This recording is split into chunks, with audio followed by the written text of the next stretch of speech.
à toute princesse tout honneur. Voilà, nous recevons sous les yeux de très grande assistance Roselyne Bachelot, beaucoup d'amis qui nous ont rejoints ici sur le plateau télévision de Décision Santé et du quotidien du médecin ce mercredi 20 mai ici dans les salons de la santé et de l'autonomie. Je vous reçois pour ce livre de souvenirs, livre de mémoire. Non, non, le maréchal Pétain disait « je n'ai pas écrit... Pourquoi voulez-vous que j'écrive des mémoires? Je n'ai rien à cacher. » Donc c'est un livre de souvenirs et non pas des mémoires. C'est vrai.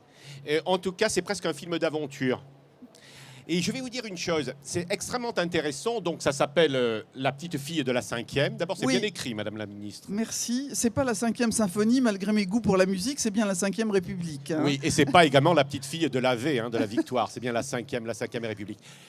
Celles et ceux qui ont plus de 20 ans, y trouveront beaucoup d'intérêt. Les jeunes, j'imagine peut-être aussi, parce qu'en réalité, vous décrivez une vie politique, une vie de responsable politique que vous êtes devenue, mais enfin aussi de militante. Ça n'a pas été drôle tous les jours.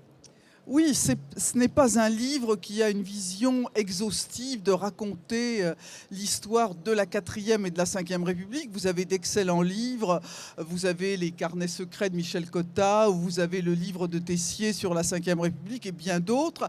C'est un livre qui raconte comment une famille de militants gaullistes issus de la résistance vit ces événements. Alors bien sûr, à chaque fois, je contextualise les événements qui arrivent parce que je me suis rendu compte que bien des choses étaient oubliées. Cela va très vite. Supervielle disait « oublieuse mémoire ». Mais je m'en suis rendu compte moi-même que j'avais oublié un certain nombre de choses. Donc je contextualise, mais aussi j'explique comment une famille de militants gaullistes qui est à fond pour l'Algérie française en 58, en 62 se retrouve avec le général de Gaulle à plaider pour l'indépendance de l'Algérie. Comment des gens qui ont fait campagne pour Jacques Chaban-Delmas en 74 et qui considèrent Chirac comme un traître vont devenir des Chiraciens déchaînés. Montjacot.